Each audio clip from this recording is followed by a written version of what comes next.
than she was wont to do before. The glory of her blonde hair was still left. It was finer, more silken and ethereal, yet it failed even in its plenitude to cover the hollows of the blue-veined temples. "Clara," said Jack reproachfully. "Oh, forgive me, Jack," she said, falling into a chair, but still clinging to his hand. "Forgive me, dear, but I could not wait longer. I should have died, Jack. Died before another night. Bear with me a little longer. It will not be long, but let me stay. I may not see her, I know.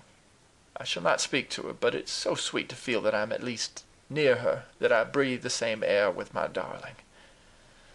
I'm better already, Jack. I am indeed. And you've seen her today? How did she look? What did she say? Tell me all, everything, Jack. Was she beautiful? They say she is. Has she grown? Would you have known her again? Will she come, Jack? Well, perhaps she has been here already, perhaps." She had risen with tremulous excitement and was glancing at the door.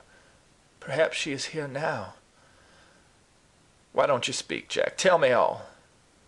The keen eyes that looked down into hers were glistening with an infinite tenderness that none, perhaps, but she would have deemed them capable of.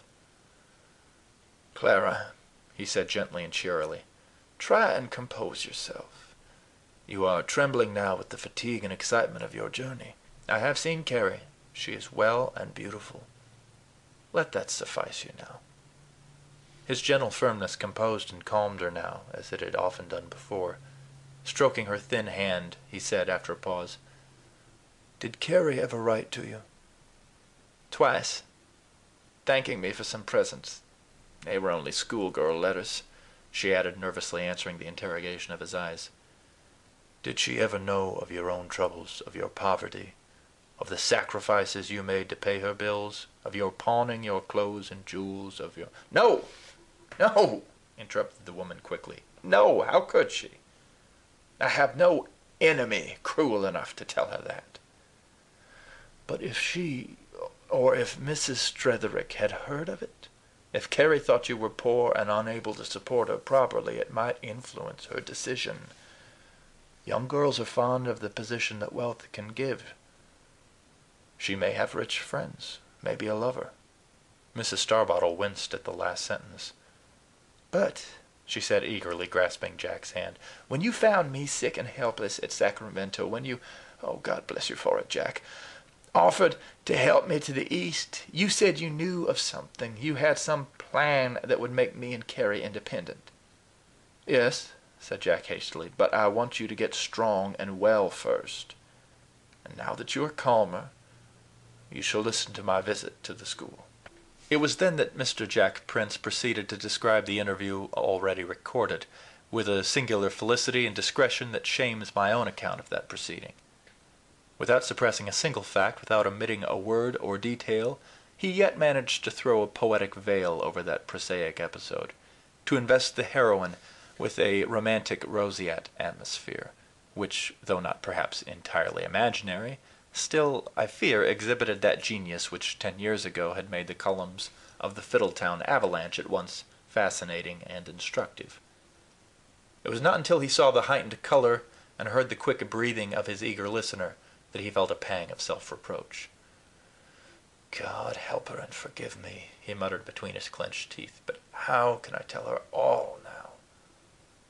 That night, when Mrs. Starbottle laid her weary head upon her pillow, she tried to picture to herself Carrie at the same moment, sleeping peacefully in the great schoolhouse on the hill, and it was a rare comfort to this yearning, foolish woman to know that she was so near.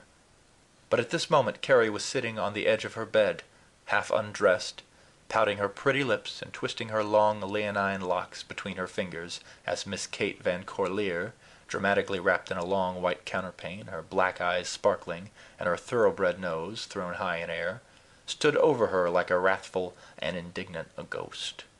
For Carrie had that evening imparted her woes and her history to Miss Kate, and that young lady had proved herself no friend by falling into a state of fire indignation over Carrie's ingratitude, and openly and shamelessly espousing the claims of Mrs. Starbottle. Why, if the half you tell me is true, your mother and those Robinsons are making of you not only a little coward, but a little snob, miss. Respectability, forsooth! Look you, my family are centuries before the Tretherick's, but if my family had ever treated me in this way, and then asked me to turn my back on my best friend, I'd whistle them down the wind. And here Kate snapped her fingers, bent her black brows, and glared around the room as if in search of a recreant Van Corlear. "You just talk this way because you have taken a fancy to that Mr. Prince," said Carrie.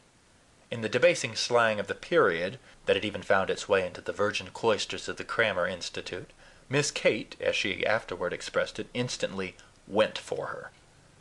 First, with a shake of her head, she threw her long black hair over one shoulder, then dropping one end of the counterpane from the other like a vestal tunic, she stepped before Carrie with a purposely exaggerated classic stride. "And what if I have, miss? What if I happen to know a gentleman when I see him?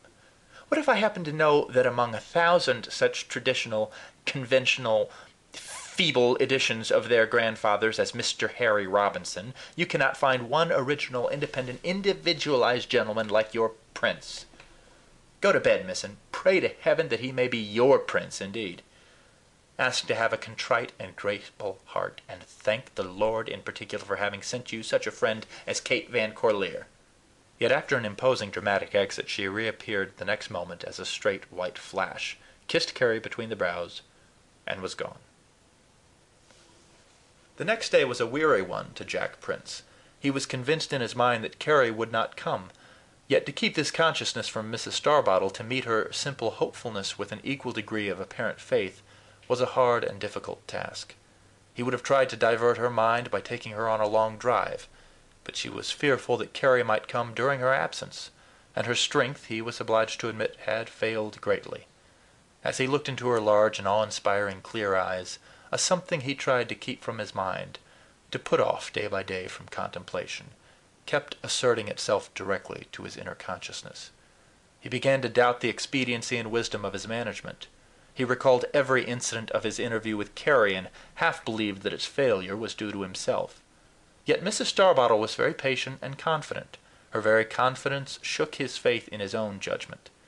When her strength was equal to the exertion, she was propped up in her chair by the window, where she could see the school and the entrance to the hotel.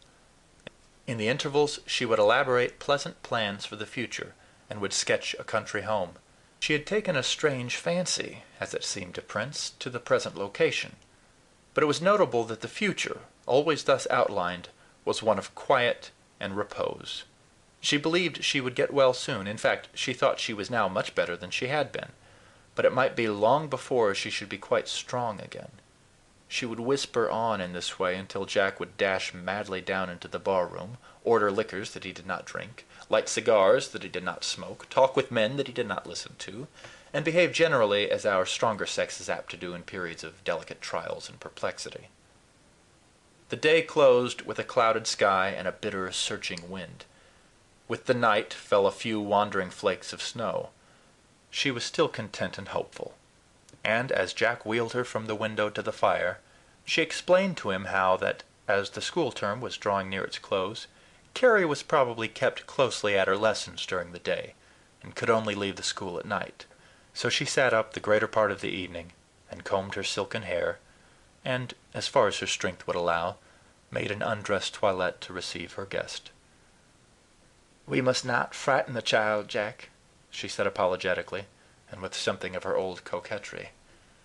It was with a feeling of relief that, at 10 o'clock, Jack received a message from the landlord, saying that the doctor would like to see him for a moment downstairs. As Jack entered the grim, dimly lighted parlor, he observed the hooded figure of a woman near the fire. He was about to withdraw again, when a voice that he remembered very pleasantly said, "Oh, it's all right. I'm the doctor." The hood was thrown back, and Prince saw the shining black hair and black, audacious eyes of Kate Van Corlear. "Don't ask any questions. I'm the doctor, and there's my prescription." And she pointed to the half-frightened, half-sobbing Carrie in the corner, to be taken at once. "Then Mrs. Tretherick has given her permission?" "Not much, if I know the sentiments of that lady," said Kate saucily. "Then how did you get away?" asked Prince gravely. "By the window." When Mr.